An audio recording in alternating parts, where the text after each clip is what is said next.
Hello, everybody, and welcome to On the Ice edition. Today, we are speaking with a new head coach and general manager of the Melville Millionaires, Mr. Mike Rooney, who took the helm in May during the pandemic. We're going to talk to him about how this offseason has looked for him. He's not new to the SJ, but he certainly has some grassroots, starting his entire life in Yellowgrass, Saskatchewan. We're going to talk a little bit about that. And not only that, but we're also going to discuss his preparations to get the Millionaires out of the basement and into the league. A couple of more points, maybe some goals, maybe some saves. But the bottom line is we're all looking forward to the return to hockey. And with Mr. Mike Rooney, I'm sure he's looking and he's very excited to get back on the ice with the players in the camps this upcoming month of September. So please welcome Mr. Mike Rooney on the ice.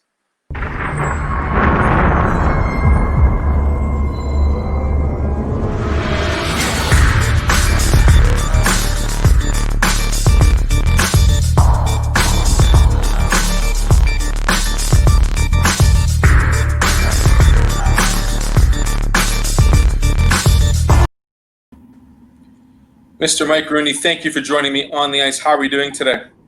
Great, Seal. It's a pretty nice day here in Melville, so thanks for having me. Absolutely. Now, you're not new to the Saskatchewan Junior Hockey League. You've been in and around the SJ, the Calder Cup, a lot of different leagues in North America. Give me a quick 30 seconds on who is Mike Rooney.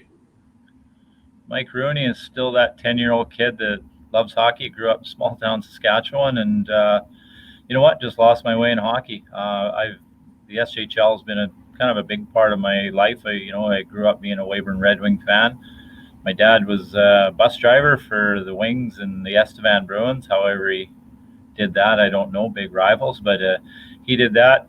Had stops in Kindersley and Notre Dame as well. And so, yeah, SJHL means a lot to me because it's kind of I'm a small town guy, and no matter what experience I had, I'd always followed the Saskatchewan Junior League.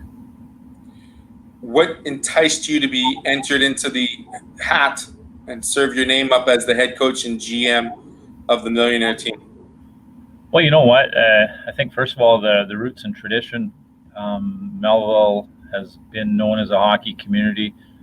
They moved over to the new facility here from the stadium, where the stadium has seen a lot of their heyday games. And you know what?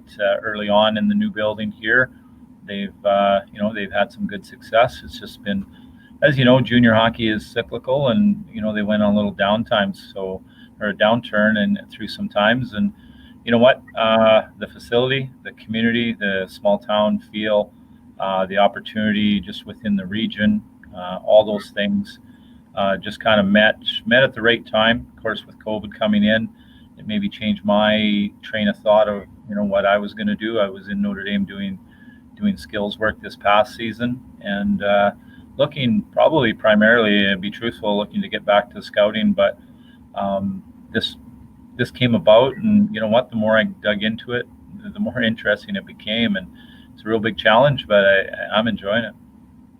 Mike, how hard is it to wear the two hats of head coach and GM, or is it fairly simultaneous when you have both of those positions under one person? I think it's, I think we're in a league where it has to go together, just, budgetary and financial. But you know what, it can be hard. The job right now for me, and I mentioned it to a few people that, in some different interviews, but I really believe about the first year and a half of this whole thing is about management. And, there's some things that we have to get, maybe going in a direction, not just on the ice, but just in all aspects that I see anyway. And so we have to make some adjustments, make some changes, make some growth and in some areas. So that's, I think it goes hand in hand. I want to be able to put the best product on the ice right away. We never went into a mode where we're going to rip this apart and start fresh and new with young, but we have a criteria for our players that we want, and if they're returning and they fit that, then that's great. If you're 19 and 20 and you fit that, that's great. If you're 17 and 18 and you fit that, that's great. So we want to be strong short term and long term, and just build a solid foundation. You mentioned the word cyclical previously, Mike, and talk about junior hockey, especially with the Millionaires. You saw them, you played against them last year if you were with the Hounds, obviously, but how do you create that cyclical turn so that each year in and out, your team will be successful and competitive with the remaining teams, and how the parity is now changed so that a lot of those teams are always really, really good, or sometimes they have a bit more of a struggle?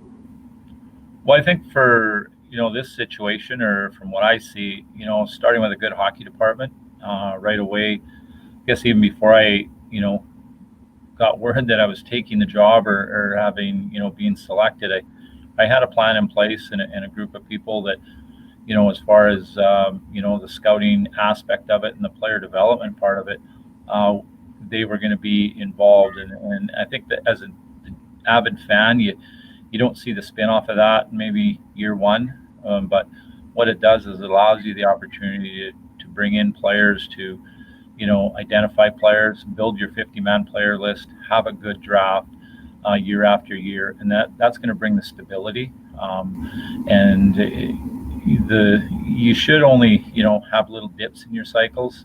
It shouldn't bottom out. I think when you have the opportunity to be really successful and maybe have an opportunity to to win championships or take long runs in the playoffs, you have to be real careful in the fact that you don't want to totally sell out and sell your future just for that one chance. I think in hockey, you really find out, when is when you're there and you can feel it. But if you start reaching too far and selling the future for that one moment, I think that's when you get into some trouble. Selling the future, selling the farm. We always hear teams do that near a deadline. With the Millionaires, again, not the greatest of seasons last year. A lot of room for improvement. Mike, where do you see the most need for your team this upcoming year? Is it the goal scoring, or is it the goals against, the goaltending perhaps, that you need to address first and foremost with your team? Well, I think in general, I don't want to give the generic answers, but our team really have to form an identity. And we had a group call, Zoom call last week, and we talked about that with the returning players and the couple individuals that we acquired here in the off season. And we have to create an identity, and we're going to be a team that, we play with pace. We play hard. We want to really define what compete is within our group. And probably a lot of it, and not looking back too much and too deep, but confidence is a big thing. We use that word. We have to gain confidence, but when things aren't going right and there doesn't seem to be answers, it makes it really hard to be motivated and play. And we do have, what I found here in the off season, I've enjoyed all my conversations with all the players, and all the returning guys have a really good opportunity, but they do know that it's going to be a very competitive camp. And chances are not everybody will make the team that maybe was on the team last year, but I am rooting for them because there's a lot of motivation there of what they can do. I think we need to improve. We need to score more. We need to allow less. It's a glaring number when you see -80. Mike. I'm not going to say. Yeah, no doubt, and that falls back to your identity, Theo. And you know what? We just have to establish a real standard for our group, and it's not going to be easy. It will be easy if to default maybe to some old habits, whether even they recognize, the group recognize where they want to go with it. Now they just need the pathway and kind of the roadmap to get there. So it's going to be a little bit of a buy-in, but yeah, it's score more, allow less, but it's what you do in between all that that's really going to be important on a day-to-day basis. For sure. That meeting you had with those players and your coaching staff, what was the energy like, and how different was it when you considered being done as a video conference as opposed to in person? You know what? You kind of wonder, because I don't want to. I'm certainly not old school. I think I've kept relevant, but you get into on some of these and you lose that personal connection. And but this generation, or the player, those guys that are playing the game, they're used to that. That's their thing. And I guess I can only sum it up was we closed it off. Some good questions. They were just more concerned about season start and things like that. And we closed it off. And you're thinking, well, I got to go off of this. I want to go off of this. And so you're ready to click off, but all the players are on there buzzing, and they just want to chat and visit with each other. So we just, as coaches, we just tuned out, and I don't know how long they stayed. They might still be on the call. I don't know, but that was a good sign that they really appreciated getting together, and they were chatting and talking about seeing each other here in a few weeks. So it's about missing that one-on-one contact, Mike. And like you said, it's this generation. I'm learning it as well. They love that video conference. They love the texting. They don't do as many phone calls, but when they see video and they see group conversations, they're buying into that. And I would have thought you might have stuck around and just muted yourself a bit and kind of listened for a while and see what the guys were talking about after your part was all done. Well, you know what? Sometimes you want to be careful, really, what you're not supposed to hear. You wonder if you don't really want to hear it. That's true. I know. I hear you, Mike. We're going to take a quick break. We're going to come back. We're going to talk to Mike about how the rest of his offseason's done, some of the acquisitions, some of the signings, and what September will look like here for the Millionaires. We'll be right back on the ice.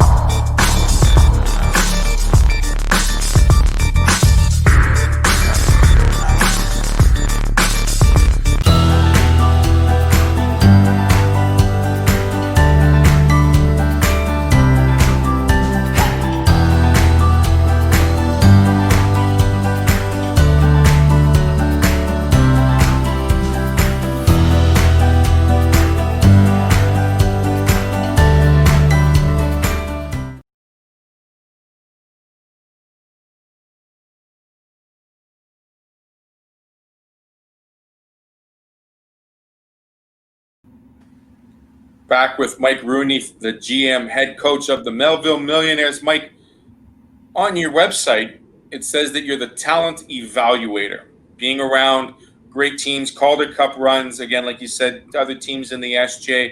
What is it about, your skill set that allows you to look at a team and what its needs are and then filling those needs? I don't know, just probably a whole lot of years just being in a rink. I think I really slid this way, into that aspect of the game when I went over to Notre Dame my first time. Brad McEwen was there at the time, and I just ended up getting fired in Kindersley, and I was back home in Yellowgrass, which is about 30 minutes from Notre Dame. And Brad brought me over, and they needed some things within Notre Dame there with all their programs and the scouting recruiting side, and I really took to it. That led me to Nashville. Then it led me to some different Western Hockey League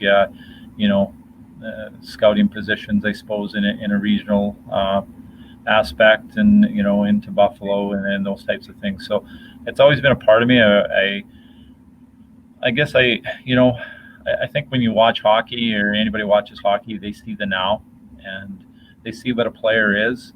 But I like to peel back the layers, and if you can understand the player, maybe what makes them tick, what makes them as people, that can help you, understand maybe what some of their potential is going down the line. And it's, I don't want to say there's a scientific side to it. I think it's more so of sometimes, I think it's a blended. We use the term analytics and that aspect of the game quite a bit. I think that's very relevant. But also I think the character and just understanding people, and if you can have a good understanding and figure that out, then you can start talking projection. These are young guys, and you often see it where player can be 17, 18 years old, and they're not what they're going to be. And sometimes it's really easy to just say, well, that's what he is. He's always been bottom of the totem pole within his peer group. Doesn't mean it has to stay that way. There's a lot of factors. How much of exposure have they had to specific training? What injuries have they had in the past? Where, how many games have maybe they played comparable to maybe other players, within their peer group? and people don't realize when you're a young teen, the difference in games played can be very alarming. And so you can look at it a couple different ways. The kid that maybe doesn't play year round, does that mean he doesn't love the game as much, or maybe he loves to do some other things? But once they get some more exposure to the actual maybe elite level type of thing, or maybe the more full-time type of thing, then things can spark. So I like it. I don't know if that's quite the way you'd coin me, but I guess I'm flattered it says that. It's, you know what, your answer just explained everything about the evaluation of a hockey player based on the now, looking at their potential, giving them that chance, and looking at all of those factors outside of what their play is on the ice, Mike, is truly the way I think a lot of players should be reviewed, especially when they start being seen at that bantam level. I mean, we look at that bantam level and we say, okay, they're going into their draft years for junior hockey. What are we really drafting them on? The potential of being something that they might be continuing to be, or maybe we take off one of those layers, like you said, and they become truly one of those great two-way players that, down the road, they are a better player than what they saw themselves to be. You talk about looking at, reviewing players, Mike. How has the game changed over the last 5 or 10 years? I mean, we've gone from the days of 6'7" towering defenders, the 200-pound power forwards. We're now looking for skill, perhaps. We're looking for the two-way player, the guy that can, remove himself from the other defender in 2 quick strides. What is it that you look for, Mike, as being that 1 or 2 defining factors on the ice specifically that really make you say, wow, this is, this guy's got something? Well, I think skating, obviously, that if you kind of reflect on the way the game has changed, I think, you can go through a lineup and not many players on any lineup, and any elite type lineup anyway, do they not skate well. There's ones that separate and skate better, but they all skate well. That's probably, that's one thing. Obviously, you go into a rink, and I don't know, I think anybody that really looks at a hockey player, they can tell, hey, he can skate or he can't skate. I don't think it takes to be too much of an expert there. But there's a lot of different aspects in skating. It's not just point A to point B. You look at, if you're watching the NHL games now, everybody talks about, Makar being, a good skater, but and that's so much true. But you look at what makes him a good skater is his edge work, his ability to move lateral as much as he does moving, up and back type of thing, and so there's a lot of little pieces within the skating that make it, different, or make him better. Whether it's Makar or Heiskanen, and you watch him skate, and it looks so easy, like they don't even try, and they're so smooth, and that's a lot of guys, and you can go down the list. So skating's a big thing. I think one of the things that's changed, there's always been compete. We talk about compete, and but for me, the terminology is kind of the same, but yet the definition has changed a little bit. I think, back when compete was race around and run people over, and you were competing. For me, that, and I probably fell into that category where you see a guy just going hard all the time and getting in there, and really that's defined as hard work. Compete for me now is, if you have the puck, you find a way to keep the puck, and if you don't have the puck, you find a way to get the puck, and that's really the way I look at that aspect. So I think those 2 areas kind of are areas that can stand out. If you want to compare it to the NHL games you've played now, I think you find, one, I think being in the bubble is probably a tough thing for them, but just outside of all that, I really find, when you watch the games, the young guys that enjoy they enjoy the new age of training and being singular, and maybe they're just doing work with their skills coach. So when the game started, those young guys were ready, and they were leading the pack. You look at Kirby Doc, I thought he was sensational in the playoffs, and you know what, he guys like that are working hard every day and doing their skills, even though we're been under the COVID watch for how long. They were ready, and when the puck dropped, they were ready. So that made the hockey really exciting. You mentioned Kirby Doc. I'm not going to take anything from Jamie Benn because he's the veteran that's shown up on the other side of the spectrum as well, Mike. But talk about putting your best foot forward. You've certainly done the preparations over the off season during this summer. How have you been able to handle these different times in recruiting and getting the Millionaires ready for this month of September and going into camps? Well, it's we took over the 50-man list when we come in here, and certainly there's been a number of adjustments. I think that's natural. I'm not saying right or wrong on what was here, but as you know, when you come in, there's different philosophies and different fits for what you want. So I was okay. I knew the group. I followed the Bantams and the Midgets this year, even though I was doing skills in Notre Dame. I'd go to the games, wanted to stay relevant. I watched every level, the juniors right through, and didn't know quite where life would lead me. I just kept relevant. So I had a good handle on the players. Of course, with our development and hockey group that we put together, our hockey ops, it made the draft go really good. As far as our signings, that went, pretty much as planned. We have some criteria where we wanted to, develop the upper end and the depth, I guess, too, of our Saskatchewan players. I believe we've done that, and so from that regard, it went really well. We had to, bow out of some of the, American players that could have been possibilities to come here. And then, just geographically, we didn't outreach ourselves here a little bit. We, some things changed a wee little bit. I will admit we like the idea of having 17-year-olds play in our lineup. That may have tapered some of our ideas back a little bit. Just there's so many things with COVID where you bring a young guy in, you have the school, you have a lot of factors there that can really interrupt possibly what his development and where it all goes. So some of the 16s, 17s, well, we're still kind of going a little bit on it to see where it takes us and see where school might be and see where their mindset is at. But so all in all, we're quite happy with our young group coming in. That's awesome. That's great to hear that you're incorporating that young, getting the tradition started with those younger kids. Looking towards September, Mike, how excited are you to see this group come together on the ice and, stop seeing them on a conference call, but seeing them in person?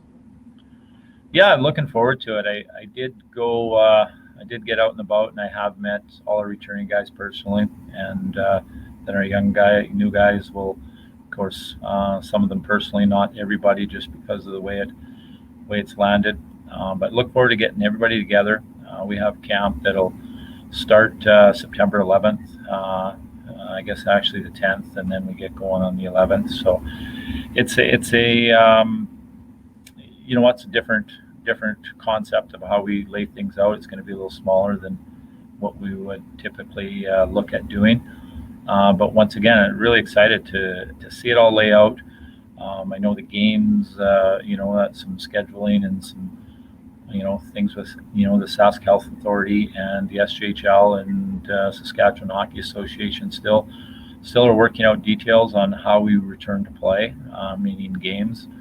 We've had in place really since about the end of June, early part of July, where we had a contingency where we were going to do a player development phase if we got to a juncture where we weren't going to start on time. So that's something we have two plans ready: the play games plan and the development phase plan. So we're looking forward to it either way.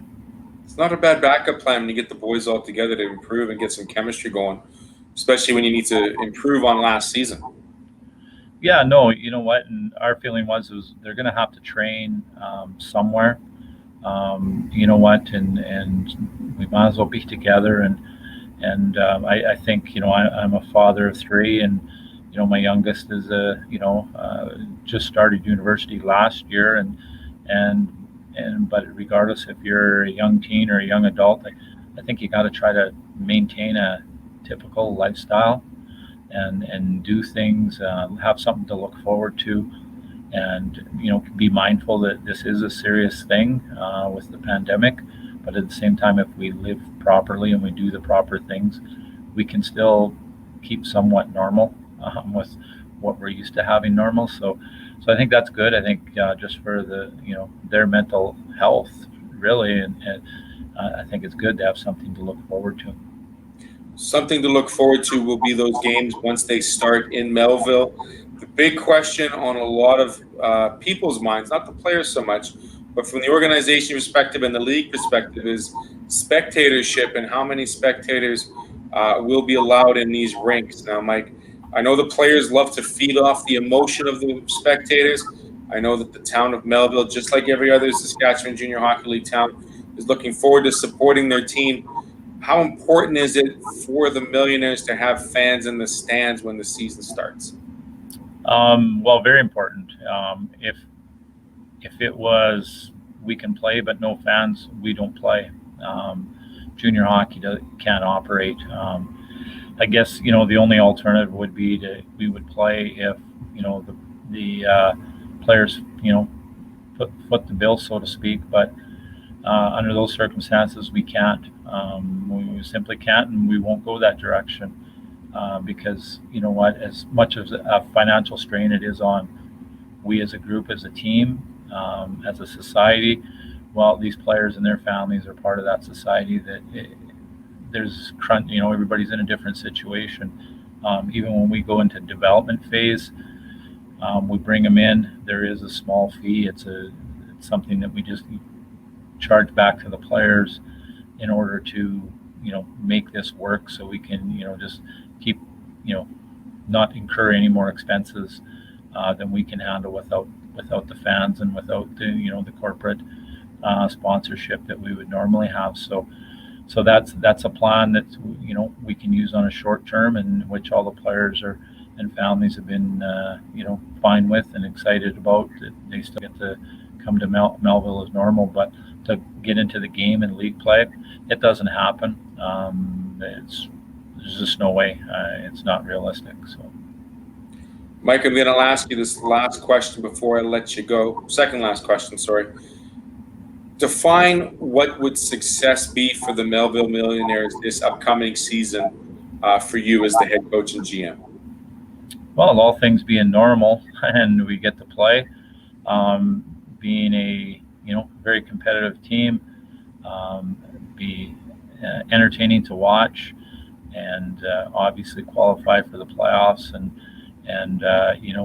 compete through the rounds. I'm not saying we're going to go one round, two round, go anywhere, but when the deciding factor is being made with any given round, to be in the hunt and battle right to the end or wherever that is. So I think that would be really what we can ask for right now. That's a compete level. That instinct level is something you can't really train. It just got to be there in the players. And I know, Mike, talking with you over the last little bit here, you certainly look forward to compete and that level of excellence. So I want to thank you very much for joining me, Mike. Is there anything you'd like to tell the fans or tell the community about Melville, the Millionaires program, that they may not quite know?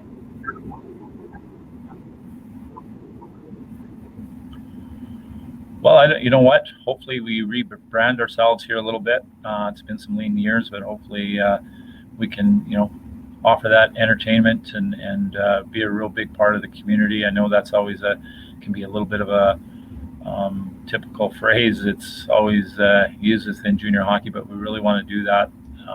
Want to be, it's different times, and like any other junior team, we're always looking for people to jump in, help us out in every aspect, whether it's game volunteership, billets. It's that time of year, so if you just got that extra bed, that extra bedroom, we're no different than anybody else in junior hockey. We're always looking for people there, but looking forward to the time in Melville, and should be some exciting games coming up. We're hoping for a sooner than later return to hockey. Mike Rooney, head coach, GM of the Melville Millionaires. Good luck this season when it starts, and I hope you can have a less of a development camp span as opposed to a regular season span, and we look forward to seeing some competitive action in the SJ very soon. Excellent. Thanks, Dale. No worries. This is On the Ice, Amateur Sports TV. Make sure you check out Coffee with Graham Tuesdays and Thursdays at 10:30. On the Ice, Tuesdays and Thursdays, 7 o'clock Central Time. Have a great day, everybody. Take care and be careful out there, and let's see some hockey soon.